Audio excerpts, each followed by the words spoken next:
Hi అండి, welcome to my channel Subhadra's kitchen and vlogs. ఈరోజు సింపుల్గా ఈజీగా చేసుకునే చికెన్ ఫ్రై చూపిస్తున్నాను. చాలా ఈజీగా చేసేసుకోవచ్చు. పప్పుచారు రసం పెట్టుకున్నప్పుడు ఇలాగా ఈ చికెన్ ఫ్రై చేసుకుంటే చాలా టేస్టీగా ఉంటుందండి. అలాగే మనము క్విక్గా కూడా చేసేసుకోవచ్చు.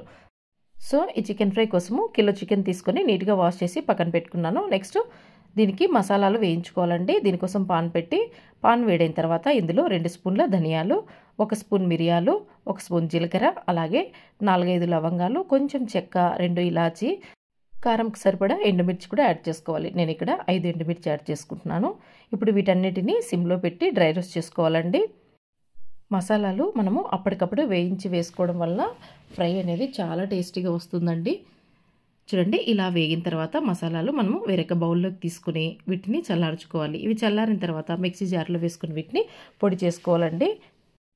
ఈ పొడి మనకు చాలా మంచి స్మెల్ వస్తుందండి. ఇప్పుడు దీన్ని వేరే బౌల్లోకి తీసి పక్కన పెట్టుకోవాలి.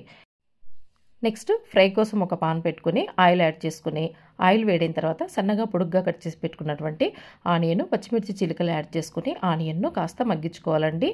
ఆనియన్ మగ్గేలోపు మనము అల్లం వెల్లుల్లి ప్రిపేర్ చేసుకుందామండి. ముద్ద అల్లం వెల్లుల్లి పేస్ట్లా కాకుండా అప్పుడప్పటికి ఇలాగా కచ్చాపచ్చగా దంచి యాడ్ చేసుకుంటే చాలా టేస్టీగా ఉంటుందండి ఫ్రై.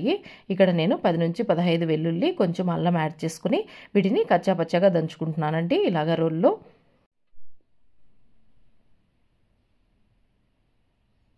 ఇప్పుడు దీన్ని పక్కకు తీసి పెట్టుకోవాలండి. ఇది పక్కకు తీసుకొని ఈలోపు మనకు ఆనియన్, పచ్చిమిర్చి మగ్గిపోయి ఉంటుంది.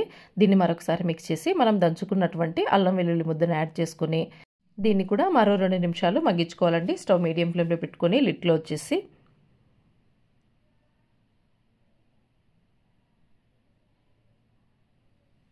రెండు నిమిషాలకు మనకు ఇలాగా మగ్గిపోయిన తర్వాత ఇప్పుడు ఇందులో మనం ముందుగా వాష్ చేసి పెట్టుకున్నటువంటి చికెన్ యాడ్ చేసుకోవాలి. చికెన్ను ఎటువంటి వాటర్ లేకుండా నీట్గా డ్రై చేసుకోవాలండి. చికెన్ వాటర్ పడితే మనకు ఫ్రై అనేది నీచు స్మెల్ వస్తుంది. ఇలాగా చికెన్ యాడ్ చేసుకుని ఇప్పుడు ఇందులో సరిపడా ఉప్పు, పసుపు, అలాగే కరివేపాకు కూడా యాడ్ చేసుకోవాలండి. ఇవన్నీ యాడ్ చేసి బాగా మిక్స్ చేసుకోవాలి చికెన్ని. ఇలా చికెన్ అంతా బాగా మిక్స్ చేసుకొని 5 నిమిషాలు లిడ్లో వచ్చేసి మీడియం ఫ్లేమ్లో ఉడికించుకోవాలండి. ఈ 5 నిమిషాల్లో మనకు చికెన్లోంచి వాటర్ వస్తుంది. చూడండి, 5 నిమిషాల తర్వాత ఇలా చికెన్లోంచి వాటర్ వస్తుంది కదా. ఇప్పుడు దీన్ని మరొకసారి బాగా మిక్స్ చేసుకోవాలండి. ఇలాగా మిక్స్ చేసుకుని మరో 4 నిమిషాల్లో దీన్ని లిడ్లో వచ్చేసి ఉడికించుకోవాలండి. ఇక్కడ వాటర్ ఉన్నాయి కదా, ఇవి ఇంకాస్త తగ్గే వరకు మరో 4 నిమిషాలు సిమ్లో పెట్టి ఉడికించుకోవాలి. ఇలాగా చికెన్లో కొంచెం వాటర్ ఉన్నంత వరకు దీన్ని మగ్గించుకోవాలండి. ఇప్పుడు ఈ స్టేజ్లో మనము ముందుగా ప్రిపేర్ చేసి పెట్టుకున్నటువంటి మసాలా పౌడర్ యాడ్ చేసుకోవాలి. మనం ప్రిపేర్ చేసుకున్నటువంటి మసాలా పౌడర్ అంతా పడుతుందండి కిలో చికెన్కి. దీన్ని బాగా మిక్స్ చేసుకోవాలి. మసాలా పౌడర్ యాడ్ చేసుకొని ఉప్పు, కారము ఏమైనా తక్కువ ఉంటే ఈ స్టేజ్లో మనం అడ్జస్ట్ చేసుకోవచ్చండి. ఇలాగా బాగా మిక్స్ చేసుకొని మరో 2-3 నిమిషాలు సిమ్లో పెట్టి మగ్గించుకోవాలి. చూడండి, మనకి కాసేపటికి చికెన్ ఫ్రై రెడీ అయిపోతుందండి. దీన్ని మరొకసారి బాగా మిక్స్ చేసుకోవాలి. ఇప్పుడు ఫైనల్గా కొత్తిమీర యాడ్ చేసుకుని బాగా మిక్స్ చేసుకుని స్టవ్ ఆఫ్ చేసుకోవాలండి. అంతే, ఎంతో టేస్టీగా ఉండే చికెన్ ఫ్రై రెడీ అయిపోతుందండి.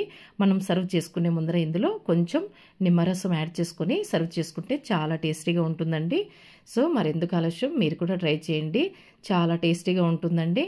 మరి నా ఈ వీడియో మీకు యూస్ఫుల్ అనిపిస్తే please like, share and subscribe my channel. Thanks for watching.